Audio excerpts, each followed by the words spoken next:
ರೇಣುಕಾಸ್ವಾಮಿ ಕೊಲೆ ಕೇಸ್ನ ಆರೋಪಿಗಳಾದಂತ ನಟ ದರ್ಶನ್ ಸೇರಿ ಉಳಿದವರಿಗೆ ಹೈಕೋರ್ಟ್ ಏನು ಜಾಮೀನು ಮಂಜೂರು ಮಾಡಿದೆ. ಇದನ್ನ ಪ್ರಶ್ನಿಸಿ ಪ್ರಾಸಿಕ್ಯೂಷನ್ ಸುಪ್ರೀಂ ಕೋರ್ಟ್ನ ಮೊರೆ ಹೋಗಿದೆ. ಆ ಅರ್ಜಿಯ ವಿಚಾರಣೆ ಇವತ್ತು ನಡೆದಿದೆ. ಹೈಕೋರ್ಟ್ ಆದೇಶವನ್ನು ಪ್ರಶ್ನಿಸಿ ಸುಪ್ರೀಂ ಮೆಟ್ಟಿಲೇರಿತ್ತು ಪ್ರಾಸಿಕ್ಯೂಷನ್. ಸುಪ್ರೀಂನಲ್ಲಿ ಪೊಲೀಸರು ಸಲ್ಲಿಸಿದಂತ ಅರ್ಜಿಯ ವಿಚಾರಣೆ ಇವತ್ತಾಗಿದೆ. ಸದ್ಯ ವಿಚಾರಣೆಯನ್ನು ಸುಪ್ರೀಂ ಕೋರ್ಟ್ ಮುಂದೂಡಿದೆ. 7 ಮಂದಿ ಆರೋಪಿಗಳಿಗೂ ಕೂಡ ಈ ಕೇಸ್ನ ಪ್ರತಿವಾದಿಗಳು ಅವರಿಗೆ ನೋಟಿಸ್ ಜಾರಿ ಮಾಡಲಾಗಿದೆ.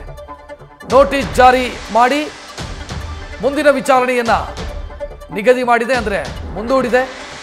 ಇನ್ನು ಹೈಕೋರ್ಟ್ನ ಈ ಆದೇಶ, ಈ ಪರ್ಟಿಕ್ಯುಲರ್ ಆದೇಶ ಏನಿದೆ, ಇದನ್ನ ಬೇರೆ ಕೇಸುಗಳಿಗೆ ಪರಿಗಣಿಸಬಾರದು ಅಂತಾನೂ ಕೂಡ ಸುಪ್ರೀಂ ಕೋರ್ಟ್ ಸ್ಪಷ್ಟ ಸೂಚನೆಯನ್ನ ಕೊಟ್ಟಿದೆ. ಹೈಕೋರ್ಟ್ನಲ್ಲಿ ಪವಿತ್ರ ಗೌಡ, ದರ್ಶನ್ ಸೇರಿ ಆರೋಪಿಗಳಿಗೇನು ಬೇಲ್ ಸಿಕ್ಕಿದೆ, ಅದು ಬೇರೆ ಬೇರೆ ಕಾರಣಗಳನ್ನು ನೀಡಿ ಬೇಲ್ ನೀಡಲಾಗಿದೆ. ಒಂದು ಗ್ರೌಂಡ್ಸ್ ಆಫ್ ಅರೆಸ್ಟ್ನ ವಿಚಾರದಲ್ಲಿ ಪೊಲೀಸರು ಮಾಡಿರುವಂಥ ಎಡವಟ್ಟು, ಜೊತೆಗೆ ತನಿಖೆಯಲ್ಲಾಗಿರುವಂಥ ಒಂದಿಷ್ಟು ತಪ್ಪುಗಳು, ಇದನ್ನು ಕನ್ಸಿಡರ್ ಮಾಡಿದಂಥ ಹೈಕೋರ್ಟ್ ಆರೋಪಿಗಳಿಗೆ ಬೇಲ್ ಮಂಜೂರು ಮಾಡಿತ್ತು. ಇದನ್ನು ಪ್ರಶ್ನಿಸಿ ಸುಪ್ರೀಂ ಕೋರ್ಟ್ಗೆ ಮೇಲ್ಮನವಿ ಸಲ್ಲಿಸಲಾಗಿದೆ. ಆ ಮೇಲ್ಮನವಿ ಅರ್ಜಿಯ ವಿಚಾರಣೆಯನ್ನ ಇವತ್ತು ಸುಪ್ರೀಂ ಕೋರ್ಟ್ ಕೈಗೆತ್ತಿಕೊಳ್ತು ಮತ್ತು ಪ್ರತಿವಾದಿಗಳಿಗೆ ಅಂದ್ರೆ ಆರೋಪಿಗಳಿಗೆ ನೋಟಿಸ್ ಜಾರಿ ಮಾಡಿದೆ. ಇವತ್ತು ರಾಜ್ಯಾದ್ಯಂತ ಕುತೂಹಲ ಕೆರಳಿಸಿದ ರೇಣುಕಾಸ್ವಾಮಿ ಕೊಲೆ ಪ್ರಕರಣವನ್ನು supreme court ಎತ್ತಿಕೊಂಡಿದ್ದು, court 14ರಲ್ಲಿ justice Pardiwala ಇವರ ಕೋರ್ಟ್ ಮುಂದೆ ವಿಚಾರಣೆ ಬಂದಿತ್ತು.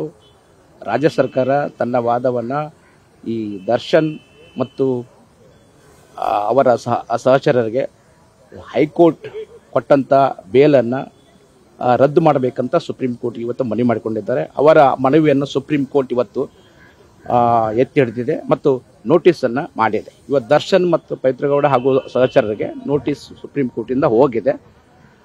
ಅದಕ್ಕಾಗಿ ಅವರು ಇವತ್ತು ಅಂದರೆ ಇನ್ನುಳಿದ ಅಕಸ್ಮಾತ್ ಏನಾದರೂ ಯಾರಿಗಾದರೂ ಈ ಸಹಚರರಿಗೆ ಬೇಲ್ ಸಿಕ್ಕಿದ್ದಿಲ್ಲ ಅಂದರೆ ಅಲ್ಲಿ ಆ ಮೆರಿಟ್ ಅರ್ಹತೆಯನ್ನು ಹೈಕೋರ್ಟಲ್ಲಿ ಏನು ಫೈಂಡಿಂಗ್ಸ್ ಇದ್ದಾವೆ ಆ ಫೈಂಡಿಂಗ್ಸನ್ನು ಮಿಸ್ಯೂಸ್ ಮಾಡ್ಕೋಬಾರ್ದು ಅಂತ ಹೇಳಿದ್ದಾರೆ ಮತ್ತು ಎಲ್ಲರಿಗೂ ನೋಟಿಸ್ ಕೊಟ್ಟಿದ್ದಾರೆ. ಈ findings of the high court whatever has been observed in the impugned judgment may not be influenced to grant a bail to the co-accused ಅಂತ ಹೇಳಿದ್ದಾರೆ. ಆದರೆ ಇದರಲ್ಲಿ ಏನಾಗಿದೆ ಅಂದರೆ ಎಲ್ಲ ಸಹಚರಿಗೂ ಕೂಡ ಬೇಲ್ ಸಿಕ್ಕಿದೆ, ಎಲ್ಲರೂ ಹೊರಗಡೆ ಇದ್ದಾರೆ. ಅದಕ್ಕಾಗಿ ಈ ಅಬ್ಸರ್ವೇಷನ್ ಏನು ಅವರಿಗೆ ಏನು ಹೆಚ್ಚು ಅನಾನುಕೂಲತೆ ಆಗೋದಿಲ್ಲ ಅಂತ ನನ್ನ ಭಾವನೆ. ಇವತ್ತು ಸುಪ್ರೀಂ ಕೋರ್ಟ್ ನೋಟಿಸ್ ಮಾಡಿದೆ. ಅವ್ರು ಬಂದು ಎಲ್ಲರೂ ಹಾಜರಾಗಬೇಕು, ಹಾಜರಾಗಿ ತಮ್ಮ ವಾದವನ್ನು ಮಂಡಿಸಬೇಕು. ಹೈಕೋರ್ಟು ನೂರಾರು ಮತ್ತು ಸಾವಿರಾರು ಪೇಜ್ಗಳ ಒಂದು ಆರ್ಡರ್ ಇರೋದ್ರಿಂದ ಅದು ತನ್ನದೇ ಆದ ಫೈಂಡಿಂಗ್ಸ್ ಕೊಟ್ಟಿದ್ದರಿಂದ. ಈ ಬಗ್ಗೆ ಹೆಚ್ಚಿನ ಡೀಟೇಲ್ ನೀಡೋದಕ್ಕೆ ನಮ್ಮ ಪ್ರತಿನಿಧಿ ಸಂದೇಶ್ ಫೋನ್ ಸಂಪರ್ಕದಲ್ಲಿ.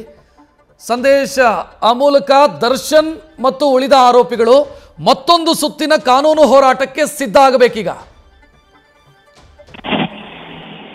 ರಕ್ಷತ್, ಖಂಡಿತವಾಗ್ಲು. ಯಾಕಂದ್ರೆ ಈಗಾಗಲೇ ಆ ಒಂದು ಜಾಮೀನು ಅರ್ಜಿಯನ್ನ ಅಥವಾ ಜಾಮೀನನ್ನ ರದ್ದು ಕೋರಿ ಒಂದು ಅರ್ಜಿಯನ್ನ ಈಗಾಗಲೇ ಏನು ಸುಪ್ರೀಂ ಕೋರ್ಟ್ ನಲ್ಲಿ ಸಲ್ಲಿಸಿದ್ರು, ಆ ಒಂದು ಜಾಮೀನು ಅರ್ಜಿಯ ವಿಚಾರಣೆ ಅಥವಾ ಆ ಜಾಮೀನು ರದ್ದು ಕೋರಿ ಸಲ್ಲಿಸಿದಂತ ಅರ್ಜಿಯ ವಿಚಾರಣೆ ಇವತ್ತು ಸುಪ್ರೀಂ ಕೋರ್ಟ್ ನಲ್ಲಿ ನಡೆಯುತ್ತೆ. ಜಸ್ಟಿಸ್ ಪಾರ್ದಿವಾಲ್ ಹಾಗೆ ಮಹೇಂದ್ರನ್ ವಿಭಾಗೀಯ ಪೀಠದಲ್ಲಿ ಈ ಒಂದು ವಿಚಾರಣೆ ಕೂಡ ನಡೆಯುತ್ತೆ. ಅಂದ್ರೆ ವಿಚಾರಣೆಯ ಸಂದರ್ಭದಲ್ಲಿ ಮೊದಲಿಗೆ ಸರ್ಕಾರದ ಪರ ವಕೀಲರಾಗಿರುವಂತಹ ಸಿದ್ಧಾರ್ಥ್ ಲೂಥ್ರಾ ಅವರು ವಾದವನ್ನ ಮಾಡ್ತಾರೆ.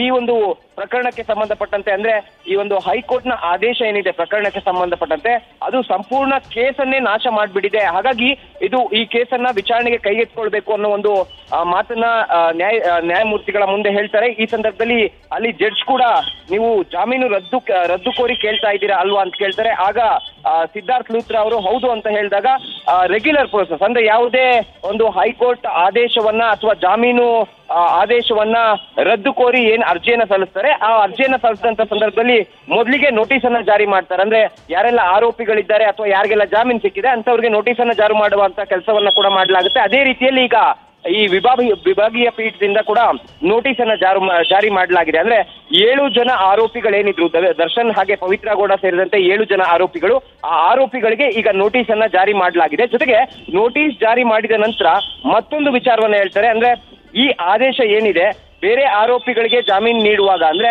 ಈ ಹೈಕೋರ್ಟ್ನ ಆದೇಶ ಏನಿದೆ, ಈ ಆದೇಶವನ್ನ ಮುಂದಿನ ಹಂತದಲ್ಲಿ ಸುಪ್ರೀಂ ಕೋರ್ಟ್ನಿಂದ ವಿಚಾರಣೆ ಮುಗಿಯೋವರೆಗೂ ಕೂಡ ಈ ಆದೇಶಕ್ಕೆ ಸಂಬಂಧಪಟ್ಟಂತೆ ಯಾವುದೇ ಕೇಸ್ಗಳಿಗೂ ಕೂಡ ಹೈಕೋರ್ಟ್ ನಲ್ಲಿ ರೆಫರೆನ್ಸ್ ಆಗಿ ಪರಿಗಣನೆಗೆ ತೆಗೆದುಕೊಳ್ಬಾರ್ದು ಅಲ್ಲಿವರೆಗೂ ಅನ್ನೋ ಒಂದು ಆದೇಶವನ್ನ ಕೂಡ ಈಗಾಗಲೇ ಮಾಡಿದ್ದಾರೆ. ಜೊತೆಗೆ 7 ಜನ ಆರೋಪಿಗಳಿಗೂ ಕೂಡ ಈಗಾಗಲೇ ನೋಟಿಸ್ ಜಾರಿ ಮಾಡಿರೋದ್ರಿಂದ ನೋಟಿಸ್ ಜಾರಿಯಾದ ನಂತರ ಅಂದ್ರೆ ಆರೋಪಿಗಳಿಗೆ ನೋಟಿಸ್ ಜಾರಿ ಆಗಿದೆ ಅಂತ ಯಾವಾಗ ಗೊತ್ತಾಗುತ್ತೋ ಅದಾದ ನಂತರ ದಿನಾಂಕವನ್ನ ನಿಗದಿ ಮಾಡಲಾಗುತ್ತೆ. ಅಂದ್ರೆ ಮುಂದಿನ ವಿಚಾರಣೆಗೆ ದಿನಾಂಕವನ್ನ ನಿಗದಿ ಮಾಡಲಾಗುತ್ತೆ.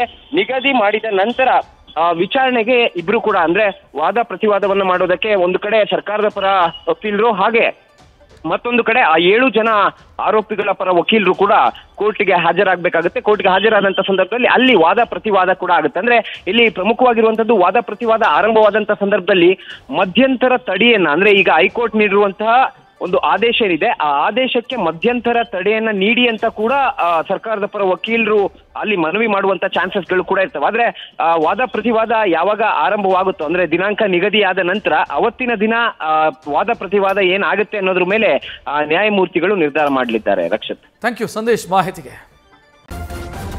ನ್ಯೂಸ್ ಫಸ್ಟ್ ನಿರ್ಭೀತಿಯಿಂದ ನಿಮ್ಮ ಪರವಾಗಿ.